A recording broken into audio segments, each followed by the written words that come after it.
What's up, YouTube? It's your boy, Incredible Joe, and I'm back at it again with another video. Today we are out here with the 2019 Blazer, what is it, Premier? Blazer Premier. I'm here with my guy, Horace. What's going on, man? Man, Horace, give me your information. Come check me out. I work at Rick Hendrick Chevrolet in Duluth. And my boy, Joe, is gonna set you right. Oh, yes, sir. We are here with the 2019 Blazer. Now, this is a car that's trending pretty well on YouTube. I wasn't going to do a review on it when I first saw it drop, but then I saw the reviews and things that was getting on YouTube, so I decided to come and do it as well. Now, me and Horace were talking about it earlier. You guys know, if you watch any of my videos, you know I'm a big advocate for headlights. You know I'm a big advocate for the front end of a car. Now, this car is different. These up here at the top, and I'm sorry for the wind noise, these at the top are more like LED strips. The headlight is actually down here, and this is the signal light. So for a lot of people, it's different. You know, some people may agree with it, some people may not. But to me, I think I like it. Horace, do you like it? Yeah, it's a very nice vehicle. It has very nice sharp curves. It's not too sharp like some of a foreign vehicle, but it's sharp enough to give it more of a sporty look. The car comes with a 3.6 liter V6. It's 4,500 towing capacity. It has 0 to 60 time, I believe, of 6.5, and it has 405 horsepower. So this vehicle is going towards the direction of not having many cars anymore. If you guys have been paying attention to car news, we won't really be having many cars. Ford's getting rid of a lot of cars. I believe Chevy is as well, right? They're getting rid of a lot of cars. I think Dodge as well. So that's why a lot of SUVs are coming with way more horsepower than what they were back in the past, even just 2 years ago. So a lot of the vehicles are taking a book or page out of the Audi book with the front end. And I was saying that earlier. Not saying this is a replication of the Audi, but when you look at the Lamborghini Urus, you look at the Audi Q8, you look at the Audi Q7, you look at cars like this, they're kind of taking a page out of the book as far as the headlights and things like that go, because if you look at all the vehicles, Audi kind of started all of that as far as the sleekness of the front end of the vehicle. Now, what I'm going to do now is pop the hood and show you what's going on up under there. Now you look under here and you get to look at the 3.6 liter V6. Like I said, you have a lot of handroom for, like I said, you guys who are mechanics and things like that. If you ever need to look up under the vehicle, because I know a lot of people get Chevys and Ford and Dodge because they can fix them on their own. If you look under here, you have plenty of room for your hands and things like that, so you're not cutting yourself, you're not getting your hands stuck in your crooks and crannies like some vehicles. Like I would look at the BMW, it'd be kind of hard to work on that yourself because you don't have much space. So that's one thing I do appreciate with this vehicle, because since we are going in the direction of SUVs first, more people are going to start doing more things to these SUVs. So you most definitely have the room to work around and touch things that you need to touch.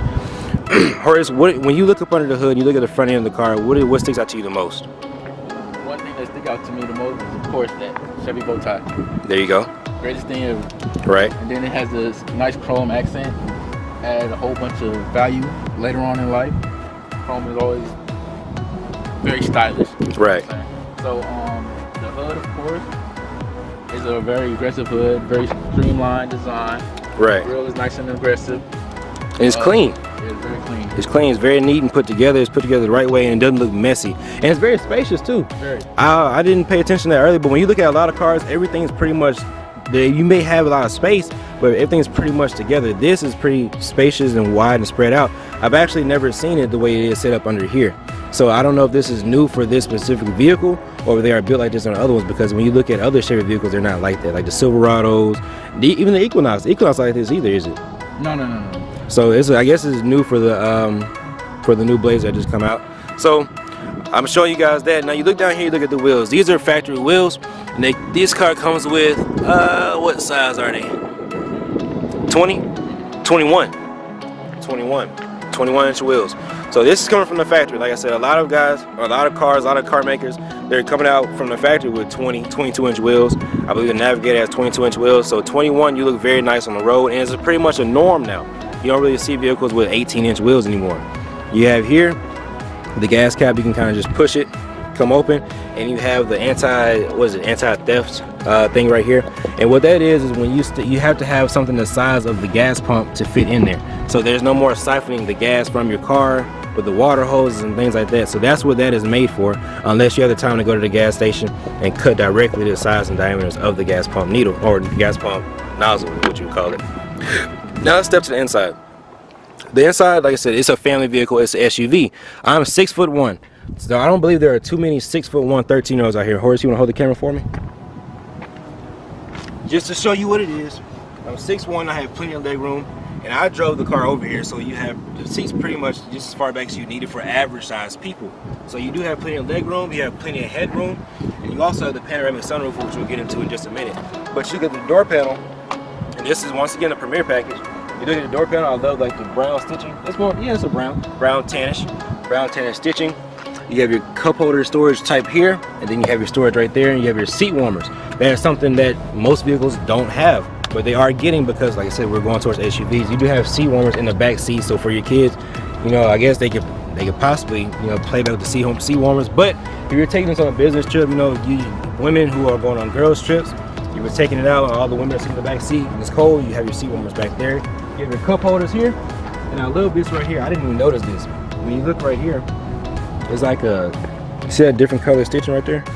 It's like the white, red, gray, and white that come with the stitching. I love the back seats. I really do. They're very comfortable. Like I said, this plastic on the seat because the car is brand new. Now, he just became the cameraman. I like it. So, look back here, and you do have the automatic liftgate, right? Yeah. So you just push the button. Push it, boom, and it comes open. Now, this right here is something new for a lot of vehicles. What it does is, when you have your groceries and things like that, what it's gonna do is it can hold your groceries or whatever it is, it holds it in place. Like you have your garden tools, if you have, you know, your chairs or whatever, when you're driving and moving around, you don't want it sliding back and forth. So you put it here, and what it's gonna do is lock it in place.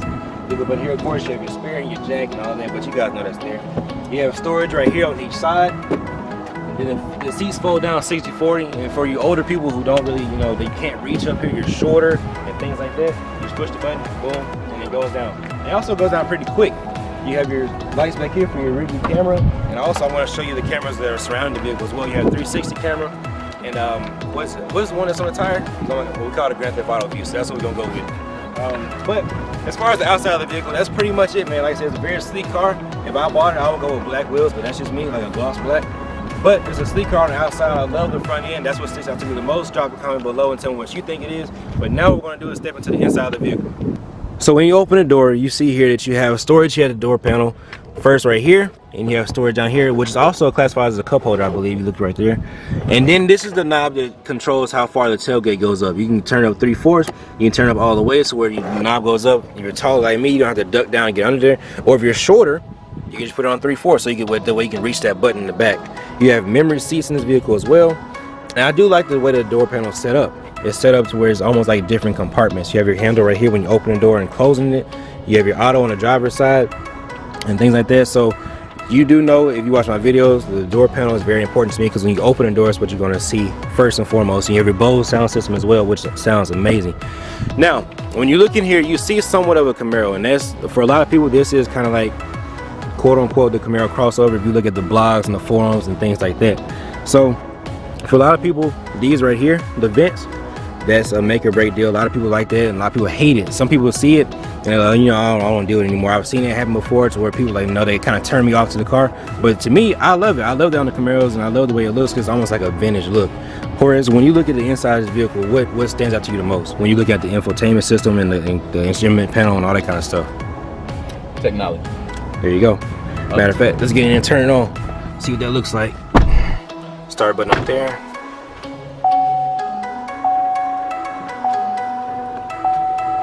There we go.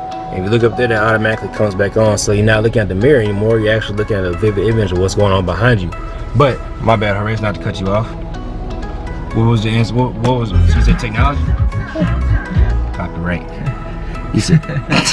He said copyright. Yeah, no, technology. A lot of up-to-date, new futuristic stuff is in here. Of course, you got the cooled seats, not as, you know, heated seats as well. But cool seats is kind of hard to really get into a vehicle of this type. Right. And this one is really nice. It's very responsive, very nice. And you also got Apple CarPlay. Apple CarPlay is another feature that most vehicles don't have right now. So right. There's a lot more up-to-date features in this vehicle than you would get in any of the other vehicles. Right. At this price point and this size and everything like that. And with all the options we were looking earlier, the price is what, $49.5, I believe. Mm-hmm. Look back, yeah, it's about $49.5. And you push the button earlier. I want to show you guys something. There's no more reaching for the glove compartment right there. You just push the button, boom, and it falls right down. And it's like a hydraulic lift, right? Like when it comes out, it just don't slam, it catches itself. There you go. Mm-hmm. So you can kind of hear it too. But you look here, you have your phone charger. So you know what, I've never been able to make my phone work on these. Maybe it's an Android, I don't know. But you put it right here. For you iPhone people, maybe it works for y'all. It typically does, but it's not working for me. Sometimes it might be the case, and then there we go, it did work. It did work? Yeah. What? It might be the case. It did work though. I felt it. Well, either way, it's a phone charger right there. Like I said, a lot of iPhone people, it's first time for them. So I'm not gonna sit here and talk about that for too long. But the car has it has 5 modes. It has touring, it has sport, it has comfort, snow, and it has what was the 5th one? You know what the 5th one was? Sport. Either way, the car has 5 modes. You guys can look that up. I'm not just too keen on that, but you look here and it has the same instrument cluster as a Camaro. The Camaro has the exact same look. You can't really touch this stuff right here. Like touchscreen, you can, but like I said, it's not gonna be fully digital like most people like it to be. You have your cool ventilated seats, heated seats, like he said, vents here. You touch the fan in and knock it up a notch. And I like that in the Camaro as well. When you bump it, it shows you what's going on right there, but the little dots, this small stuff I pay attention to. Storage is a big deal, man. Like I said, this camera is pretty tall. You can put that right there, where you can lean it over right there, and you close it, boom.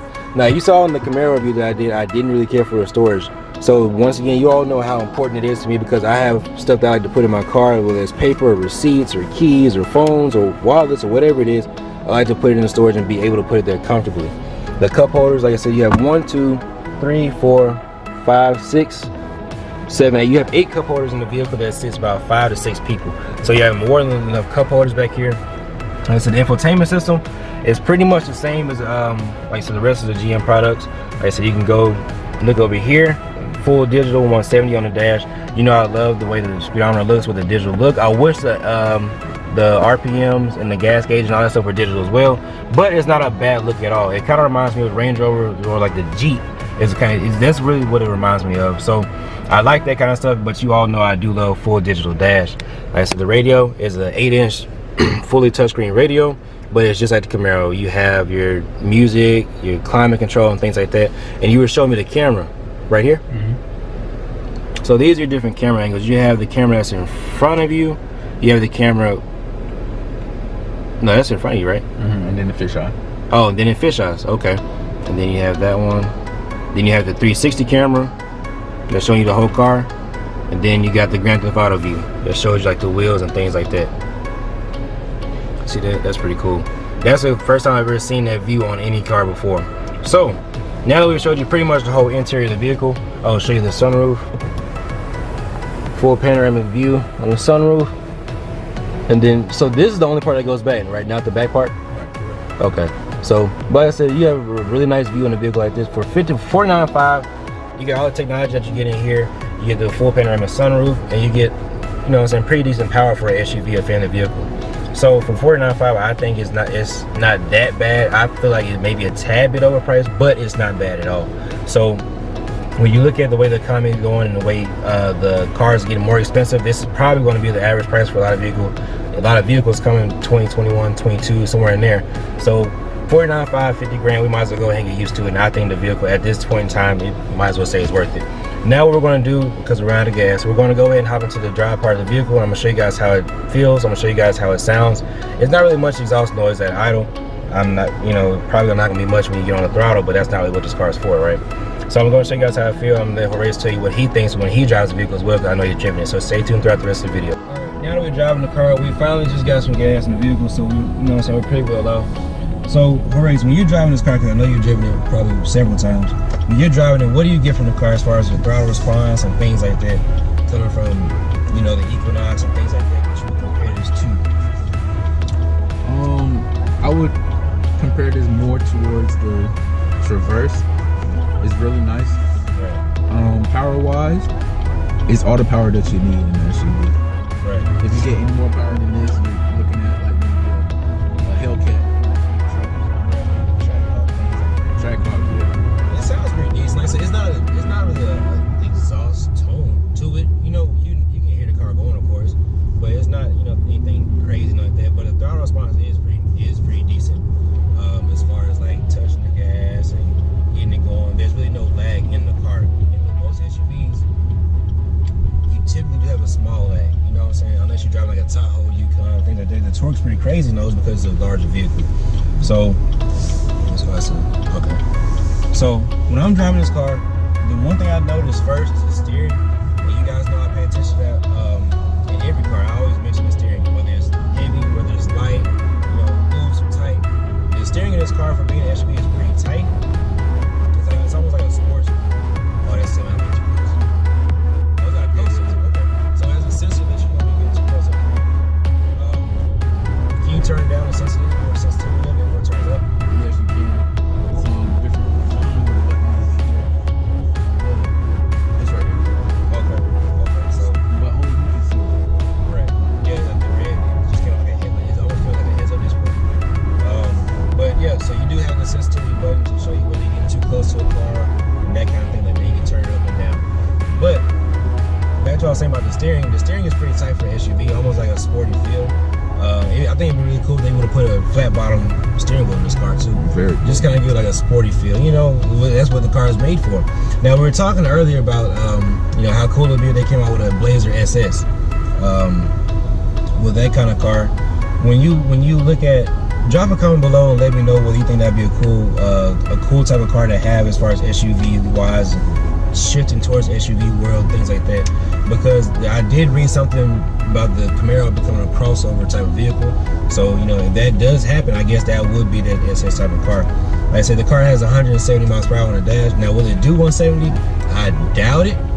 I'm not 100% sure, but I sincerely doubt it. It probably do about 150 and kind of like stop right there. But like I said, as far as it being a family vehicle and things like that, your kids in the back seat and all that kind of stuff, you are pretty much, this is near playing in the right field when you get this car. You don't need any more power than this. You have one children, they're small. Get back to summer, in the summertime, with the sun being down on you, you know, that kind of stuff is important in the roof, so your kids can enjoy it in the back seat as well. So when you look at comparisons to this outside of Chevy, what car comparison is as far as issue in your opinion?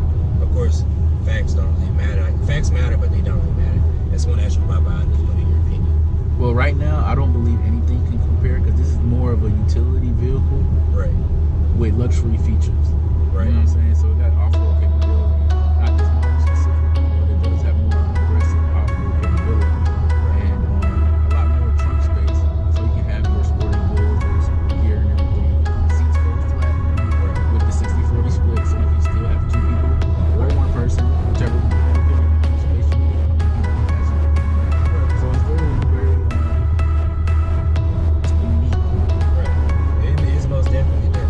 And when was the last time they made a Blazer? Wasn't it 2008, 2010, something like that? Long time ago. It's been almost 10 years since they made a Blazer, so them coming back out with this vehicle and being the way it is, and the way they have it laid out, they most definitely did a good job. But that's kind of what we know GM to. We know for GM to do a good job with their vehicles. Whether it's your sports cars, like pickup trucks, or utilities, things like that, they're pretty much going to do a good job with all of them. So as far as the steering, the throttle response, things like that, is more. If I had to give it a grade of 1 to 10, I would give both of them 8.5. I'm not gonna give it a 9 or a full 10, of course, because you know it is what it is. But when you think about everything that you have to do as far as the grocery getting and sport utility use, when you get this, you're not single. You're gonna have everything that you need. Now, when you sit in the car and you look at the front, like front in front of you, looking at the dash and things like that, that's gonna catch your attention. But I said like earlier, it's just like the Camaro. So you do have a lot of those Camaro-like features in here, so you're not missing out on anything. If your friends have one, you can necessarily afford it. Well, man, why this is good for the Camaro. So, but if you want, like, so if you have a family, you can't have the Camaro in the crib. Of course, I did a video on that. At 6'1", I don't care if you're 5'2", you're not gonna fit in the back of the Camaro comfortably. So if you want that Camaro feel and you like the way it looks, you most definitely have it in this car. So to wrap up this video, if I had to give this car all around a grade on a scale of 1 to 10, I'm just gonna give the whole car once again an 8.5. Race, what about you? What would you say this car ranks on a 1 to 10 scale? Well, there's a lot more to it than just 1 to 10. Off-road features, I give it a 9. Or Oh, it's a good off-road vehicle too? well, not off-road, but like utility vehicle, sports utility vehicle. So, for instance, like if you want to go camping, you have enough space to have your gear and everything. If you want to go swimming,